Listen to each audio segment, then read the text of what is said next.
যে কবরে যাওয়ার পরে সর্বপ্রথম প্রশ্ন যেটা হবে, আসল প্রশ্ন যেটা, মৌলিক প্রশ্ন যেটা, গুরুত্বপূর্ণ প্রশ্ন যেটা,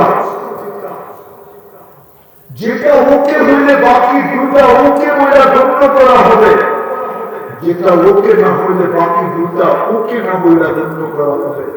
কবরের মেইন প্রশ্ন তো একটা, তিনটা আমি মানি, কিন্তু মেইন প্রশ্ন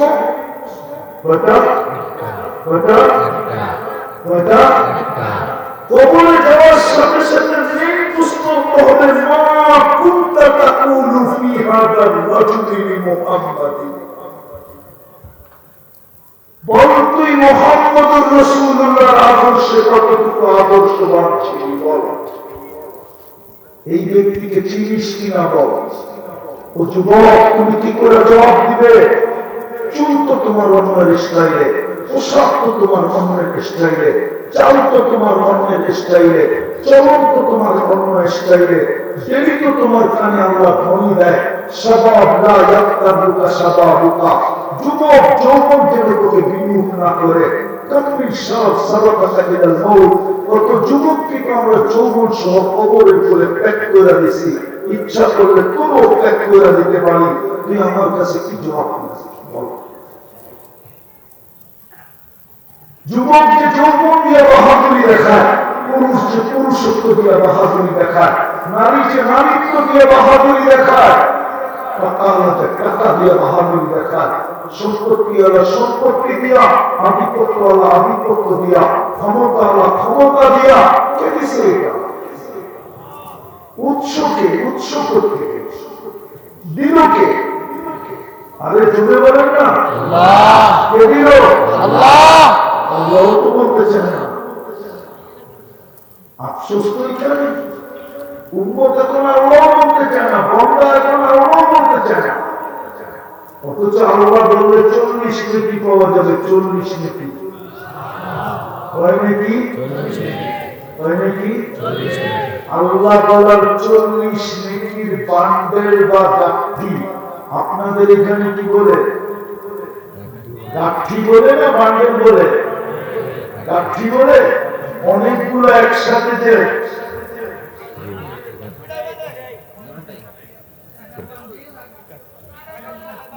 শাড়ির লুঙ্গির গাঠি, আল্লাহ বলা 40 নেকির গাঠি অন্য 40 নেকির গাঠির মতো না। বিশ্বাস হয় না? উদাহরণ দিই, উদাহরণ। 1 মণ তুলা 1 মণ লোহা ওজনের সমান, কিন্তু গাঠি কোনটা বড়? কত বড়? আল্লাহ বলার 40 নেকির গাঠি এরকম বড়। মিজানের পাল্লায় জায়গা নিবে না, না না না না, এটা আমার ঈমান, ঈমান, ঈমান। আল্লাহ কার নাম? আল্লাহ নিজের নাম রাখছেন, নিজের আল্লাহ। দাইয়ান ইলাল্লাহ, রহমাতাল লিল আলামিন, শাফীআল মুযনিবিন, হারিসুন বিল মুজনিবিন, রাউফুর রহিম। সাল্লাল্লাহু আলাইহি ওয়া আলা আলিহি ওয়া আসহাবিহি ওয়া আতবাইহি ওয়া নাইবিহি সালাতান ওয়া সালামান কাসীরান কাসীরা। أما بعد فأعوذ بالله من الشيطان الرجيم. بسم الله الرحمن الرحيم. إن كنتم تحبون الله فاتبعوني يحببكم الله. وقال رسول الله صلى الله عليه وسلم: من أطاعني دخل الجنة ومن عصاني فقد أبى، أو كما قال عليه الصلاة والسلام. المدرسة الإسلامية দারুল হিফজ শাহপুর কর্তৃক আয়োজিত খতমে কোরআন ও খতমে বুখারী উক্ত মাহফিলের সম্মানিত সভাপতি উপস্থিত উলামায়ে কেরাম, এলাকার বিভিন্ন জায়গা থেকে আগত মুসলমান ভাইয়েরা,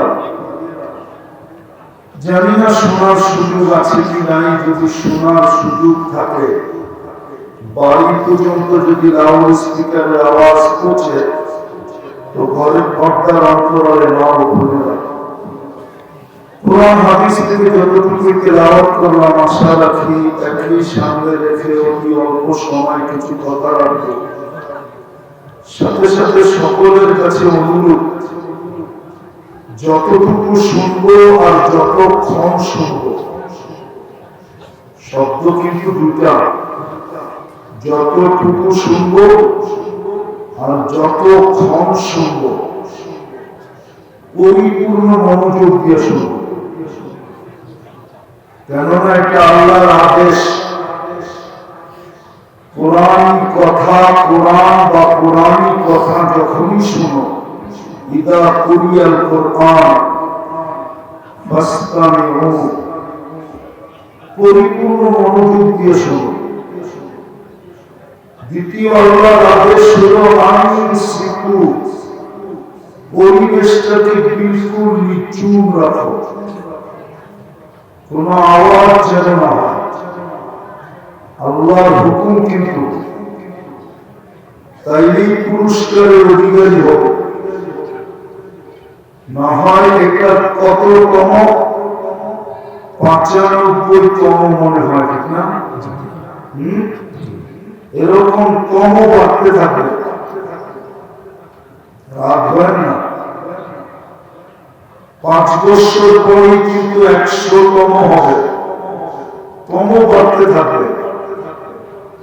কিন্তু ওয়াজ দ্বারা যা উদ্দেশ্য, সেটা কিন্তু পুরো হবে না। আল্লাহর হুকুম যদি মানা না হইল, তাহলে ওইখানে উদ্দেশ্য পুরো হতে পারবে না। এই জন্য অনুরোধ আবারও করতেছে, পরিপূর্ণ মনোযোগ দিয়ে শুনবো এবং পরিবেশটাকে বিলকুল নিঝুম রাখবো। এমন না যে এটা এই এলাকার বাৎসরিক একটা মেলা, মেলা না, কোরআনের খতম, বুখারীর খতম, এটা মেলা হতেই পারে না।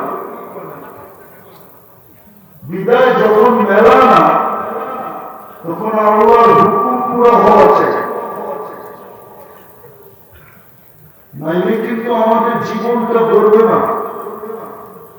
ফুল যতক্ষণ পর্যন্ত না ফোটে, ততক্ষণ পর্যন্ত কিন্তু আকর্ষণের পাত্র হয় না। ফুল ফুটার পরেই ধ্যান, এদিকে ধ্যান, ফুল ফুটার পরেই কিন্তু আকর্ষণের পাত্র হয়। কালার দেখা যায়, গ্রাম তার ছুটতে থাকে। 14 তারিখে যুবকরা কেনার জন্য কারাকারি করে। ফুটন্ত বিহীন ফুল আকর্ষণের পাত্র না, কেউ পয়সা দিয়ে কিনে না। যদি 14 তারিখে বিনা পয়সায়ও কেউ দেয়, তার কোনো যুবক নিবে না, কেননা এটা দিতে দেরি, জুতা দেখাইতে দেরি করবে না। তদ্রূপ আমি হাসানের জন্য না, বুঝানোর জন্য। আল্লাহ আমাদেরকে আকর্ষণের পাত্র বানাইতে চেয়েছিলেন। নাইলে 800 কোটি মানুষের ভিতর থেকে নির্বাচিত করে আপনাকে কেন মুসলমানের ঘরে পাঠাবে? বুঝার বিষয় কিন্তু আজকে না বুঝার কারণে আমাদের এই দুরবস্থা। সারা দুনিয়ায় বর্তমানে মুসলিম থেকে ঘৃণিত, বঞ্চিত, লাঞ্ছিত, অবহেলিত, দীক্ষিত কোন জাতি নেই। অথচ আমরা সংখ্যায় 250 কোটি। 60টা আমাদের নিজস্ব দেশ, 4টা দেশ এরকম ধনী যে সারা দুনিয়ার টাকা এর চেয়ে ছোট, আমেরিকার টাকাও ছোট, সারা দুনিয়ার টাকা একটা ছোট, চারটা দেশের টাকা দুনিয়ার সবচেয়ে বড় টাকা, কুয়েত, বাহরাইন, ওমান, ব্রুনাই। অথচ আমরা এতটুকু অবহেলিত, এতটুকু আমাদের ভ্যালুলেস, নিচে। গত অক্টোবর, এই অক্টোবর দুইটা জাতিসংঘের বাৎসরিক সম্মেলন গেল। 60 দেশের মুসলিম কর্মকর্তারা, কর্মধররা, দেশের শাসকরা ওই সম্মেলনে ছিল। কিন্তু 60 লক্ষ ইহুদির বিরুদ্ধে, ছোট একটা দেশের বিরুদ্ধে 2 অক্ষরের একটা নিন্দা প্রস্তাব পাশ করতে পারে। এটা কি আপনার দুরবস্থা না? এতটুকু আমাদের ভিতর, আমাদের জেনারেশনের ভিতরে এতটুকু লজ্জাহীনতা, আত্মমর্যাদার শূন্যতা, যে 2 বছরে আমরা 2 অক্ষরের একটা নিন্দা প্রস্তাব পাশ করতে পারি না। তা সত্ত্বেও আমাদের যুবকরা ধুমধামে 31st নাইট উদযাপন করেছে। লজ্জা যদি থাকতো তাহলে মুসলমান যুবক কি করে 31st নাইট উদযাপন করে, কি করে 14 তারিখ উদযাপন করে, কি করে নেটে দেখা বিদেশিদের স্টাইলে চুল কাটে, 50 টাকার চুল 500 টাকা দিয়ে কাটে। বুঝা গেল এদের ভিতরে লজ্জা না, আত্মমর্যাদা বলতে কিচ্ছু নাই। এদের সামনে যদি এদের পাপ্য জুতা মারে, তারা নিজের জায়গায় থাকবে, একটু হেলবে না। যদি হেলতো তাহলে 4টা দেশ মাটির সাথে মিশায় দিল। আফগানিস্তান মিশায় দিল, লিবিয়া মিশায় দিল, ইরাক মিশায় দিল, ফিলিস্তিন মিশায় দিল। আরো মিশানোর জন্য 24 ঘন্টা ওটা করে লেখা আছে।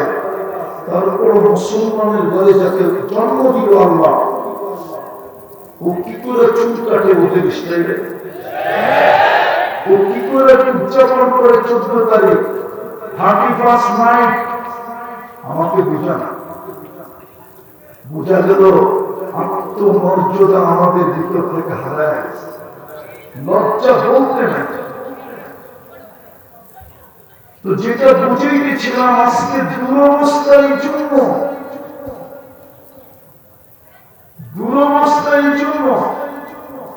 মুসলমানের ঘরে অস্তিত্ব দিছিলেন তো বটে, ভাগ্যকে খোলার জন্য দিছিলেন, ভাগ্যকে খোলার জন্য।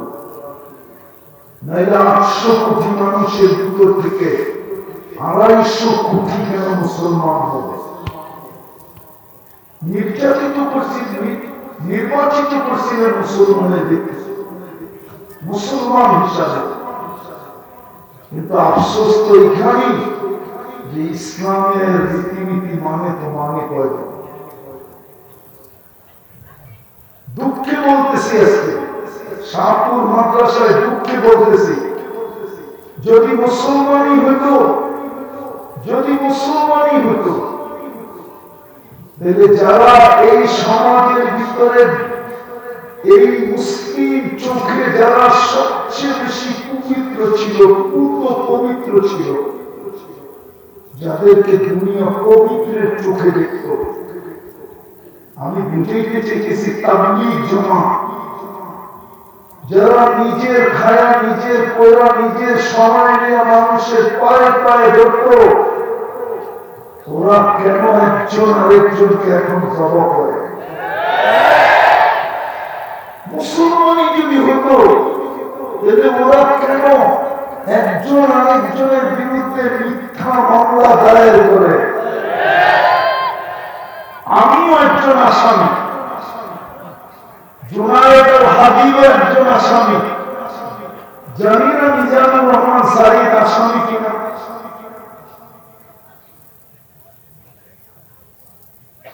ইসলামের যদি ছাপি থাকতো এরা আমার যুবকেরই অবস্থা হতো কেন,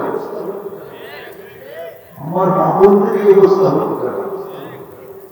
বুঝা গেল মুসলমান ইসলামের ছাপ নাই, এই জন্যই আজকে আমরা নির্যাতিত। আল্লাহর হুকুম আমাদের ভিতরে নাই। যদি থাকতো তাহলে মুসলমানের এই দুরবস্থা হওয়ার কথা ছিল না। মুসলমান তো মুসলমান রাখলাম, উম্মতে মুহাম্মদী যাদেরকে আল্লাহ কুদরতি হাতে বাছাই করে নির্বাচিত করলেন, যাদের ভাগ্য আল্লাহ এরকম খোলা করলেন, যেমন আকাশ মাইকা বলা যায় না কতটুকু লম্বা পাশ, রব্বে কাবার কসম উম্মতে মুহাম্মদীর কপাল মাইকা বলা যায় না কতটুকু লম্বা কতটুকু পাশ। বিশ্বাস হয় না? আপনি তো বলবেন 4 আঙ্গুল, আমি একটা দেখাই।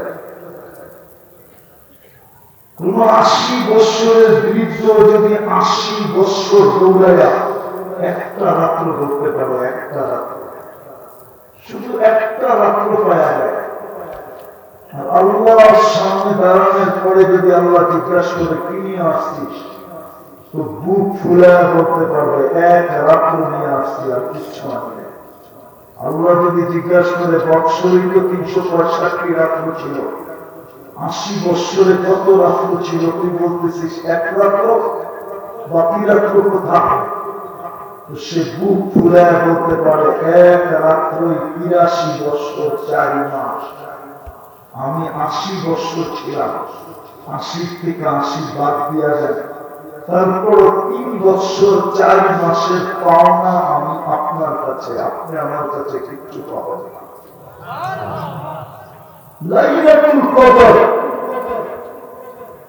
80 বৎসরে যদি একবার দৌড়ায় দাঁড়াবে, মনে হয় যুক্তি বুঝে আসে না। এই ভাগ্য আপনি পাইলেন কিভাবে?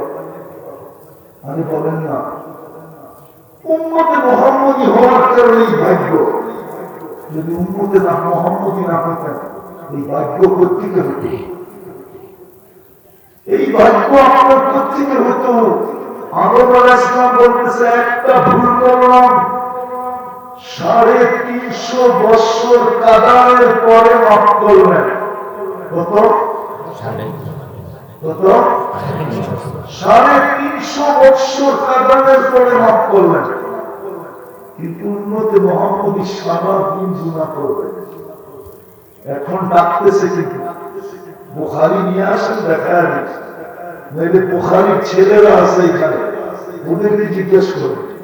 এখন ডাকতেছে হালমিন মুস্তাগফির ফাগফিরাল্লাহ, সারাদিন গুনাহ করবে, রাত্রে প্রথম আকাশে এসে ডাইকা ডাইকা মাফ করে দিবে। অথচ প্রথম মানুষ, প্রথম নবী, প্রথম রাসূল 350 বৎসর কাটাইছে। আপনাকে তো 12 ঘন্টা কাটাইতে চায় না। কেমন ভালোবাসা, কেমন মহব্বত। আরেকটা দেখাবো,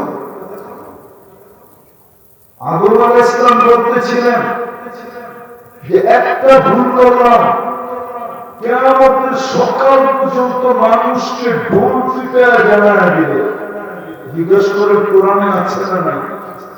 আছে, আছে না নাই? কিন্তু উম্মতে মুহাম্মদী সারা দিন গুনাহ করবে, কাউকে জানতে দেবে না। আপনার পাশের যুবককে জিজ্ঞেস করে, গান না, নাচ না, এটা বাদ দিন। ওরা সারাদিন নেটে 2-3 বন্ধু যা দেখে, যদি এটা জানায় দিতেন আল্লাহ, তো কোন যুবকের মা বাবা তাকে ঘরে খাওয়া তো দূরের কথা, ঘরে পর্যন্ত ঢুকতে দিত না। জিজ্ঞেস করে, আমি গুনার নাম বলে দিব? বলবো না। কেন? আল্লাহ লুকাইছে, আমি কেন বলবো? সারাদিন গুনাহ করি, আল্লাহ পর্দা করে, বরং উল্টা বলে আস্তুরুক, তুই সারাদিন গুনাহ করিস, আমি লুকাইতে, তোর গুনাহ ভালো লাগে, আমার লুকাইতে ভালো লাগে। তুই গুনায় মজা পাস, আমি লুকাইতে মজা পাই। তোর গুনার অভ্যাস আমার লুকানো অভ্যাস, কেননা তুই আমার বন্ধুর মত। নিজের হাতে বাছাই করে আমি তোকে নির্বাচিত করলাম, তোর বন্ধুটি খুলি তো খুলি কি করে আস্তুর কাওয়ালার পাকশা সারা দিনে একবারও ভয় পায় না আল্লাহ, একবারও মনে ওঠে না এই যুবকদের বলে দিব একটা না। দুই বন্ধু তিন বন্ধু মিলাদ নাচ দেখতে থাকে, একটা আরেকটাকে খোঁচা মারে, দেখছোস মালটা কিরকম বলতে দেরি, জোশে আসতে দেরি করে না, মোবাইলের ভিতরে হাত ঢোকে না, কোথায় নাচে কেউ জানে না, সাপ মিটাবে তো মিটাবে কি করে, মোবাইলের টাচ করে চুমা জিজ্ঞেস করে না বলে হাসানের জন্য জিজ্ঞেস করে, কিন্তু ওই সময় মনে ওঠে না আল্লাহ দেখতেছে, কিন্তু তারপর আল্লাহ লুকাই গেছে। আদম আলাইহিস সালাম বলেছিল, আরেকটা বলবো যে একটা ভুল করতে দেরি আমি আর আমার স্ত্রী 300-350 বছরের দুইজন থেকে বিচ্ছেদ হতে দেরি হয় নাই। উনি আমাকে ঠকাইছে, আমি ওনাকে ঠকাইছি, 350 বছর পরে আমাদের মিলন হয়েছে, শুধু একটা ভুলের কারণে। উম্মতে মুহাম্মদী সারাদিন গুনাহ করবে, রাত্রে যায় এক ল্যাপের ভিতরে দুজনে ঘুমায় যায়। কত বড় ভাগ্য না, কত বড় ভাগ্য। মুসা আলাইহিস সালাম তো আল্লাহকে বলতেছিল এক সময় খুশিতে আত্মহারা হয়ে, যে আপনি তো আমার সাথে কথা বলেন, আর কারোর সাথে কথা বলবেন তুকাল্লিমু মানি হান তুকাল্লিমু আহাদান গায়রি। আল্লাহ বলে, মুসা শুধু কথা বলবো, শুধু কথা, তোমার সাথে তো কথা বলার জায়গা নির্ধারিত, সময় নির্ধারিত, কথার ইউনিট নির্ধারিত। আসতেছে বন্ধুর উম্মত, পুরা কালাম উঠায় দেওয়া, কালাম কোরআন কালামুল্লাহ, ছোট ছোট হাতের 6 মাসের মুখস্থ। ও যদি 24 ঘন্টা পড়তে থাকে, আল্লাহ বলবেন, আমি পিচ্ছি, তুই এত কেন করিস, আমার তোর সাথে আর কত কথা বলবো, এবার একটু থাম না। বলবে বলবে কেমন ভাগ্য। তোর পাহাড় যখন আমি দেখতে গেছি, তখন আমার মনে হচ্ছিল এখানে দাঁড়াই কি মুসা আলাইহিস সালাম ক্রেডিট কার্ড দিয়েছিলেন, কালিমুল্লাহ, আল্লাহর সাথে কথা বলেন। তখনই আমার দিলে ধাক্কা লাগছিল যে মুসা আলাইহিস সালাম কথা বললে কি হবে, তোর সাথে তো স্বয়ং আল্লাহ কালামুল্লাহ দিয়া কথা বলে। মুসা আলাইহিস সালাম কথা বলে এটা বড় না আল্লাহ আমার সাথে কথা বলে এটা বড়? কোনটা? ভাগ্য কত বড় আমি আশা বেশি, কিন্তু নিজের বিচার নিজে করেন। ওই রাসূলের আদর্শ কতটুকু ওই রাসূলের আদর্শ, তার আদর্শ কতটুকু মানি। আমি আর লম্বা করব না, একটা জিনিস দিয়ে বুঝে শেষ করতে চেয়েছি, কতটুকু ওনার আদর্শ মানে। অথচ আজকে খতমে বুখারী হলো, ইমাম বুখারী তো আমাকে বুঝাইতে চায়, উনি তো হাদিস দিয়ে বুঝাইতে চায়, বুখারী শরীফের হাদিস দিয়া। কিতাবুল জানায়েজের ভিতরে ৫ম পারায় এই হাদিস 2বার আসছে যে কবরে যাওয়ার পরে সর্বপ্রথম প্রশ্ন যেটা হবে, আসল প্রশ্ন যেটা, মৌলিক প্রশ্ন যেটা, গুরুত্বপূর্ণ প্রশ্ন যেটা, যেটা ওকে হইলে বাকি দুটা ওকে বলে গণ্য করা হবে, যেটা ওকে না হইলে বাকি দুটা ওকে না বলে গণ্য করা হবে। কবরের মেইন প্রশ্ন তো একটা, তিনটা আমি মানি, কিন্তু মেইন প্রশ্ন কয়টা? কবরে যাওয়ার সাথে সাথে মেইন প্রশ্ন হবে, মা কুনতা তাকুলু ফি হাদার রাজুলি মুহাম্মাদি, বল তুই মুহাম্মদুর রাসূলুল্লাহর আদর্শে কতটুকু আদর্শবান ছিলি বল। এই ব্যক্তিকে চিনিস কিনা বল। ও যুবক, তুমি কি করে জবাব দিবে? চুল তো তোমার অন্যের স্টাইলে, পোশাক তো তোমার অন্যের স্টাইলে, চাল তো তোমার অন্যের স্টাইলে, চলন তো তোমার অন্য স্টাইলে, দেরি তো তোমার কানে আল্লাহ ধ্বনি দেয়, শাবাব লা ইয়াক্তাবুকা শাবাবুকা, যুবক যৌবন যেন তোকে বিমুখ না করে। তাকবীর শাব সাবাকাকা ইলাল মাউত, কত যুবককে আমরা যৌবন সহ কবরের কোলে প্যাক করে দিছি, ইচ্ছা করলে তোরও প্যাক করে দিতে পারি। তুই আমার কাছে কি জবাব দিস বল? যুবক যে যৌবন দিয়ে বাহাদুরি দেখায়, পুরুষ যে পুরুষত্ব দিয়ে বাহাদুরি দেখায়, নারী যে নারীত্ব দিয়ে বাহাদুরি দেখায়, টাকা দিয়ে বাহাদুরি দেখায়, সম্পত্তিওয়ালা সম্পত্তি দিয়া, আধিপত্যওয়ালা আধিপত্য দিয়া, ক্ষমতাওয়ালা ক্ষমতা দিয়া, কে দিছে এটা? উৎসকে উৎস করতে দিলকে, আরে জুড়ে বলেন না আল্লাহ, কে দিল? আল্লাহ। আল্লাহ তো বলতেছেন না। আফসোস তো এখানে উম্মত এখন আল্লাহ বলতে চায় না, বন্দা এখন আল্লাহ বলতে চায় না। অথচ আল্লাহ বললে 40 নেকি পাওয়া যাবে, 40 নেকি। হয় নাকি?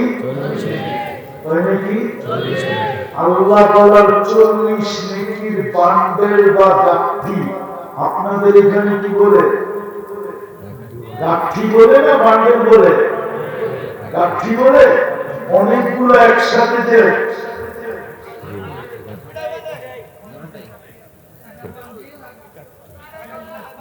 শাড়ির লুঙ্গির গাঠি, আল্লাহ বলা 40 নেকির গাঠি অন্য 40 নেকির গাঠির মতো না। বিশ্বাস হয় না? উদাহরণ দিই, উদাহরণ। 1 মণ তুলা 1 মণ লোহা ওজনের সমান, কিন্তু গাঠি কোনটা বড়? কত বড়? আল্লাহ বলার 40 নেকির গাঠি এরকম বড়। মিজানের পাল্লায় জায়গা নিবে না, না না না না, এটা আমার ইমান, ইমান, ইমান। আল্লাহ কার নাম? আল্লাহ নিজে নাম রাখছেন, নিজের আল্লাহ।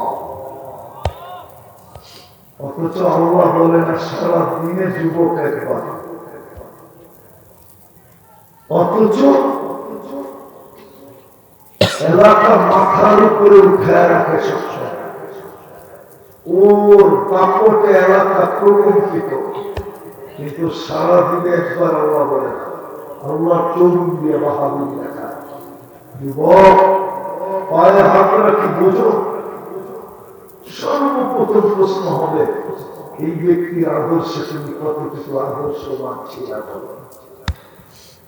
কি জবাব দিবে? আল্লাহ তো তোমাকে উম্মতে মুহাম্মদী বানালেন।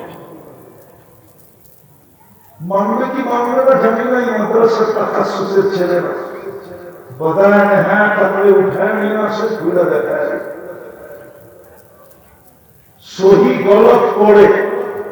আমি লিখি না, যিনি বদায় না হ্যাঁ লিখছে উনি লিখছে। দানিয়াল আলাইহিস সালামের মতো নবী ২৫০০০ বছর অপেক্ষা করছে শুধু উম্মতে মুহাম্মদীর হাতের মাধ্যমে দাফন আর কাফন পাওয়ার জন্য। কত বড় মর্যাদা! আর আজকে ওই নবীর আদর্শ না। অথচ কবরের প্রশ্ন হল, মা কুনতা তাকুলু ফি হাযার রাজুল, কতটুকু তুমি ওনার আদর্শে আদর্শবান ছিলা? আর যুক্তিতে আসে, কেননা কোরআনে তাকাইলে দেখা যায় প্রথম দাবি ছিল আতিউল্লাহ। হায় হায়, আমি তো দুঃখে বলতেছি, দুঃখে, নাইলে বলতাম না, দুঃখে বলতেছি। ওই জাতি ওলামাদের বিরুদ্ধে মিথ্যা মামলার কেস করতে পারে, আবার নিজেকে ইমানদার তো ইমানদার, নবীওয়ালা কাজের ঠিকাদার কি করে ভাবতে পারে, আর জাতি এটা কি করে মাইনা নিতে পারে? আমার জাতি এটা মানে কি করে, আমার প্রশাসন এটা মানে কি করে, আমার পুলিশ মানে কি করে, মুসলমান পুলিশ মানে কি করে, মুসলমান উকিল মানে কি করে, মুসলমান আদালত মানে কি করে, মুসলমান কোর্ট মানে কি করে? দাবি তো ছিল আল্লাহকে মানো, কিন্তু প্রশ্ন তো উঠে গেছে আপনাকে তো চোখে দেখা যায় না, আপনাকে তো গন্ধর্বনে আনা যায় না, আপনি তো বর্ণনা দিয়ে শেষ করা যায় না, আমরা মানব তো মানব কি করে? আপনি তো শুধু আল্লাহ না, আপনি তো রহমান, আপনি তো রহিম, আপনি তো মালিক, আপনি তো কুদ্দুস, আপনি তো সালাম, আপনি তো মুমিন, আপনি তো মুহাইমিন, আপনি তো আসিস, আপনি তো জব্বার, আপনি তো মুতাকাব্বিরুল খালিকুল বারিকুল মুসাব্বিরুল গফফারুল কাহ্হারুল ওয়াহাবুর রাসাকুল ফাত্তাহুল আলিমুল قابض الباسط الخافض الرافع المعز المذل السميع البصير الحكم العدل اللطيف الخبير الحليم العظيم الغفور الشكور العلي الكبير الحفيظ المقيت الحسيب الجليل الكريم الرقيب المجيب الواسع الحكيم الودود المجيد الباعث الشديد الاقوى وكيل القوي المتين الوالد الحميد الموصي المبدي المقيت المبدي المميت الحي والقيوم الواجد الماجد الواحد الاحد الصمد القادر المقتدر المقدم المؤخر الاول والاخر الظاهر والباطن الوالي المتوالي الرب التواب المنتقم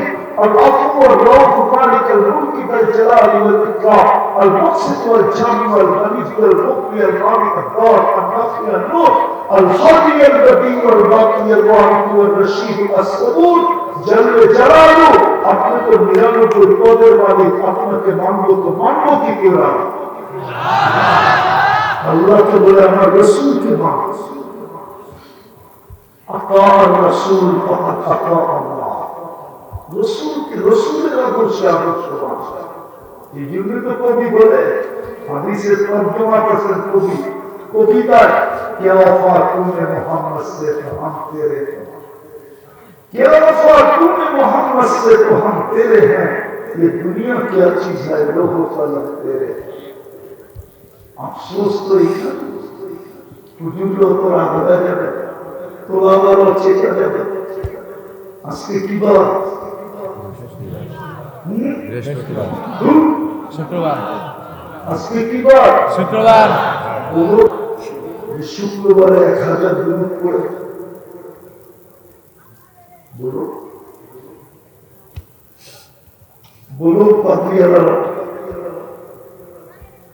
1000 দুরূদ, অথচ রাসূলের আবেদন তো ছিল, অনুরোধ তো ছিল, দরখাস্ত ছিল, আমাদের কাছে হাত পাতা তো ছিল, শুক্রবারে আমার উপরে বেশি বেশি দুরূদ পড়ে। বলো এক যুবক আমি শুক্রবারে 10 বার দুরূদ পড়ি, বড় কোন সাধারণ মানুষ জানে শুক্রবারে 200 বার দুরূদ পড়ি? রাগ হয়ে গেলে কালকে কবরে প্রশ্ন করলে জবাব দিবেন কি করে? বলেন বলেন হাউসে কৌশলে কি করে দাঁড়াবেন? পানির জন্য হাত কি করে পাতবেন? ওই দিন যদি বলে তুই আমার চোখের পানির ইজ্জত রাখিস না, আমি তো 30 বছর তোদের জন্য কাঁদছি, দুনিয়া থেকে যখন চলে আসতেছিলাম আমার ঘরে বাতি জ্বালানোর তেল ছিল না, আমি 9 ফ্যামিলির জন্য কাঁদি নাই, হাসানের জন্য কাঁদি নাই, হুসাইনের জন্য কাঁদি নাই, আলীর জন্য কাঁদি নাই, ফাতেমার জন্য কাঁদি নাই, আমার পেটে ক্ষুধার তাড়না ছিল এই জন্য তো কাঁদি নাই। আমি তো তোদের জন্য কাঁদতে কাঁদতে চলে আসছি। জিবরিলকে জিজ্ঞাসা করছিল, হঠাৎ কি এখনো কাঁদেন? বলছে, আমার পরে উম্মতকে কে ভিক্ষা রাখবো, আগে বলো। আজও তো কবরে কাঁদেন। আবুলের সামরকান্দি না দেখলে আমি বলতাম না। উনি আমাদের আকাবের আবুলের সামরকান্দি রহমতুল্লাহ আলাইহি। উনি দেখছেন বিদায় বলতেছে জোর গলায়, কবর থেকে তো উঠবেন, ওহুয়া ইয়াবকি ওয়া ইয়াকুল জিবরিল আইনা উম্মতি। কবর থেকে তো কিয়ামতের দিন কাঁদতে কাঁদতে উঠবেন আর বলবেন, জিবরিল উম্মত কোথায়? ময়দান তো চতুর্দিকে খালি। জিবরিল তো সান্ত্বনা দিবে, মা সাক্কাল আরদা ইল্লা আহাদুন আনতা।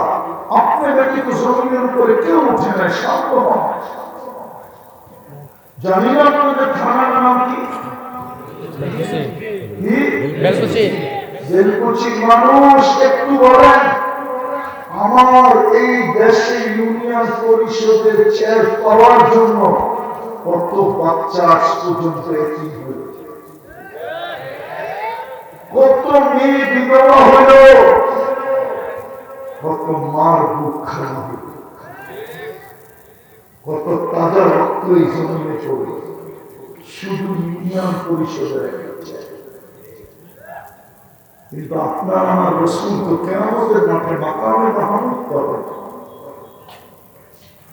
বসবে তো না, বসে তো থাকবে না, 3 জায়গায় ছুটতে থাকবে, বসবে না। হাউজে কাউসারে ছুটবে আপনাকে আমাকে পানি পান করানোর জন্য, মিজানে ছুটবে পাল্লাকে সামনে প্রতিশ্রুতির মাধ্যমে ঢুকানোর জন্য।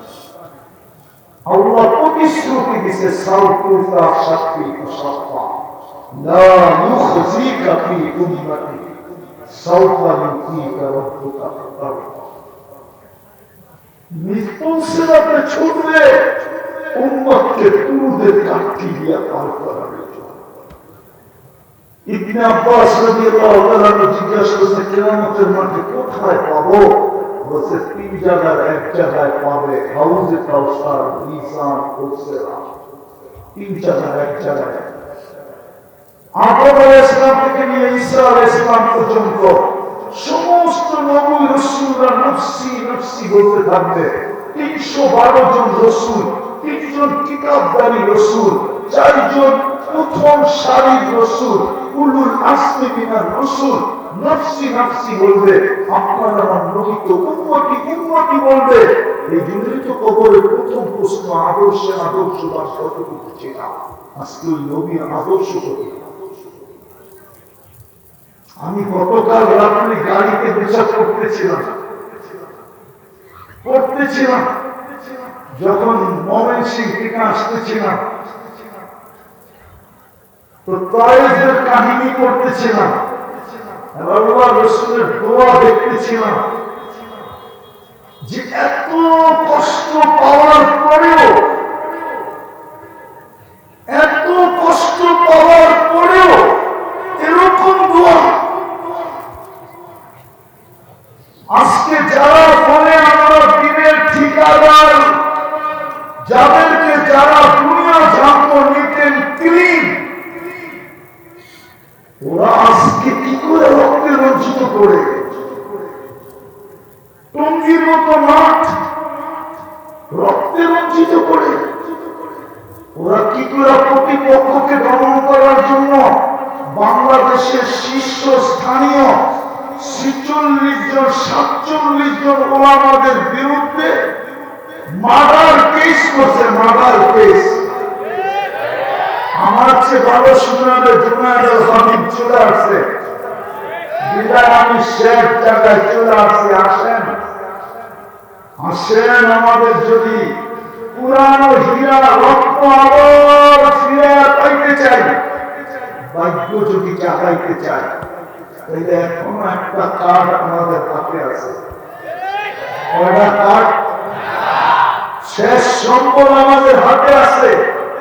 আসেন আমরা তওবা করি। করবেন? করবেন ইনশাআল্লাহ। জুনায়েদ হাবিব সাহেব চলে আসছে, আল্লাহ করতে চাইতেছি না, এই জন্য শেষ করলাম। করবেন তওবা? তওবার অভ্যস্ত হবেন ইনশাআল্লাহ। তওবা করবেন দেখি। তাইলে বলাবেন মনে থেকে আমরা অতীত থেকে তওবা করলাম, আপনি আমাদের তওবা কবুল করেন। পারবেন? আমার আজকের থেকে তওবা করেন। নাইলে আমি আরো দেখাইতাম আপনাদেরকে, কিন্তু এইখানেই শেষ করলাম। যুবক, তোমাদের পায়ে হাত দিয়া বলে তাইলে 2 বেলা তওবা করে আজকের থেকে মসজিদ ঘোরা গেছে। আজকের থেকে কোরআন পড়তে জানে না, না জানেন, যদি নাও পড়েন তো ডেলি একবার কোরআনটাকে নিয়ে একটা চুমা দেন, একটা চুমা দেন। আজকে আমাদের ঘরে কোরআন চিৎকার দিতেছে, চিৎকার। সারা বছর কোরআনটাকে একবার ছুঁয়া দেখে না। এইখানে মানুষ আছে, এইখানে যুবক আছে, সারা বছরে কোরআনটাকে একবার হাত লাগায়। কোরআন আজকে চিৎকার দিতেছে, মসজিদ আজকে চিৎকার দিতেছে, মুসল্লি কোথায়? জমি বলতেছে নামাজি কোথায়? জমি পুষ্টি হয়, নামাজি কাহা হয়? মসজিদ বলে মুসল্লি কোথায়? জমি জিজ্ঞাসা করে নামাজি কোথায়? কোরআন চিৎকার দিতেছে, আল্লাহ কালাম দিলেন, চুমা দিয়া পর্যন্ত দেখে। আপনার দুরবস্থা হবে না তো হবে কার? এই জন্য আসেন, কমসে কম দিলি তওবা করি 2 বার। ঘুমের আগে আর ঘুমের থেকে উঠা দিলি কোরআনটাকে একবার হলো চুমা। চতুর্থ মসজিদ ঘোরা দেই। পঞ্চম হক্কানি আল্লাহওয়ালা আলেমদের সাথে সাথে সাথে কি আরে বলেন না, সাথে আগেও না, এটাও ভুল, পিছেও না, সেটাও ভুল। আপনি বলবেন আমার সাথে ওলামা আছে, এটাও ভুল। আপনি বলবেন আমি আলেমদেরকে চালাই, মাদ্রাসা মসজিদ চালাই, এটাও ভুল। সত্য হলো আপনি আলেমদের সাথে সাথে থাকেন। পারবেন? ইনশাআল্লাহ। পারবা দিব? ইনশাআল্লাহ। পাক্কা? ইনশাআল্লাহ। ওয়াদা? ওয়াদা। আল্লাহ আমল করার তৌফিক দান করুন। আমিন।